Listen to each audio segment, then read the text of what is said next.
আসসালামু আলাইকুম। আশা করি সবাই ভালো আছেন। আজকে খুবই গুরুত্বপূর্ণ আরো একটা হাদিস বর্ণনা করব। এবং এই হাদিসটা প্রচন্ড গুরুত্বপূর্ণ। সবাই শুনবেন। আবু মুসা আল আশারি রাদিয়াল্লাহু আনহু হতে বর্ণিত আছে, রাসূল সাল্লাল্লাহু আলাইহি ওয়াসাল্লাম বলেছেন, ৩ ধরনের মানুষ দ্বিগুণ সওয়াবের অধিকারী হবে।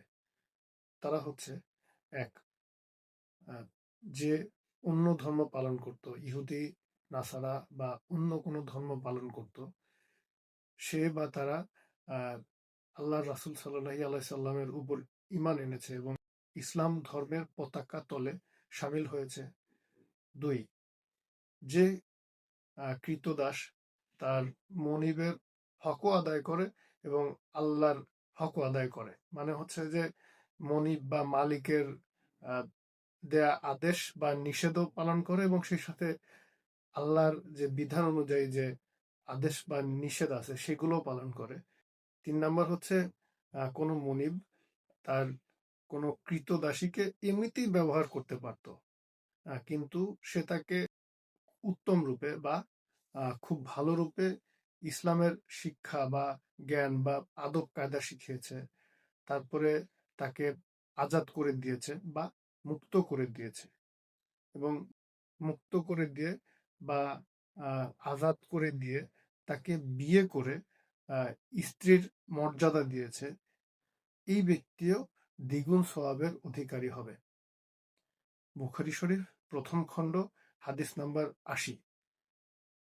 এখন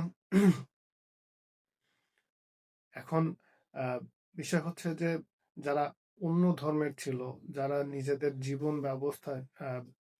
জীবন ব্যবস্থাকে চেঞ্জ করে ইসলামের উপর ঈমান এনেছে, তারা দ্বিগুণ সওয়াবের অধিকারী হবে। কারণ আহ, অন্য ধর্ম থেকে আসা কতটুকু যে কষ্টের। যেমন হচ্ছে, আহ, ধরেন কেউ একজন খ্রিস্টান ধর্ম পালন করছে, তার আত্মীয় স্বজন, তার বন্ধু বান্ধব, তার পুরো সমাজ ব্যবস্থা অনুযায়ী সে চলছে।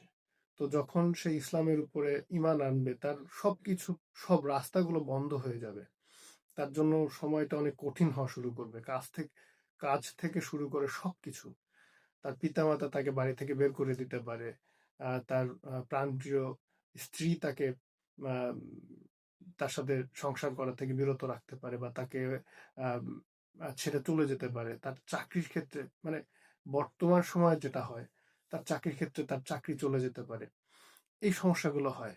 সো এটা অনেক কঠিন যে আমি একটা জীবন ব্যবস্থাকে মানছি, তো সেই জীবন ব্যবস্থাকে বাদ দিয়ে নতুন একটা জায়গায় নতুন একটা জীবন ব্যবস্থাকে স্বীকৃতি দেওয়া অনেক কঠিন।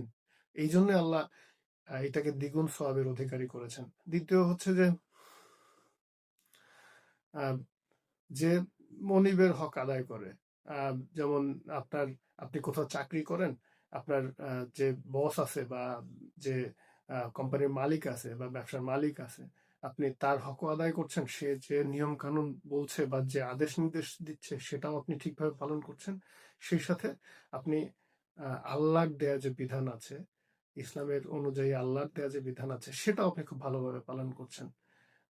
আল্লাহ তাকেও দ্বিগুণ সওয়াবের অধিকারী করে। এবং সবচেয়ে ইম্পর্টেন্ট, আপনি কোনো আপনার কোনো, মানে এখন তো ক্রীতদাসী প্রথাটা ওই রকম ভাবে চালু নাই, কিন্তু ওই সময় তো ছিল, ১৪০০ বছর আগে তো ছিল। তখন একজন মনিব ক্রীতদাসীকে চাইলে এমনিতেই চাইলে সে ব্যবহার করতে পারতো, তার মতো করে সে ব্যবহার করতে পারতো, কিন্তু ইসলাম এটাকে পছন্দ করে নাই। এই জন্য তাকে আহ, আল্লাহ পছন্দ করেছেন যে তুমি ওই ক্রীতদাসীকে উত্তম রূপে ইসলামের আদব কায়দা শেখাও, কিভাবে চলতে হয় সবকিছু শেখাও। তারপরে তুমি তাকে মুক্ত করে দাও, আজাদ করে দাও। আজাদ করে দেওয়ার পরে তাকে তুমি বিয়ে করে, তাকে তাকে তুমি তাকে তুমি বিয়ে করে স্ত্রীর মর্যাদা দিয়ে তাকে তুমি ব্যবহার করো বা আহ, তার সম্মানটা তুমি রক্ষা করো। এই ব্যক্তিকেও আল্লাহ প্রচন্ড পছন্দ করেন এবং আহ, এবং এদের সবাইকেই দ্বিগুণ সওয়াবের অধিকারী করেন। সো সবাই ইসলামের বিষয়গুলো মানবো এবং জানবো এবং সে সাথে মেনে চলার চেষ্টা করব। সবাই ভালো থাকবেন। সবাই আমার জন্য দোয়া করবেন। আসসালামু আলাইকুম।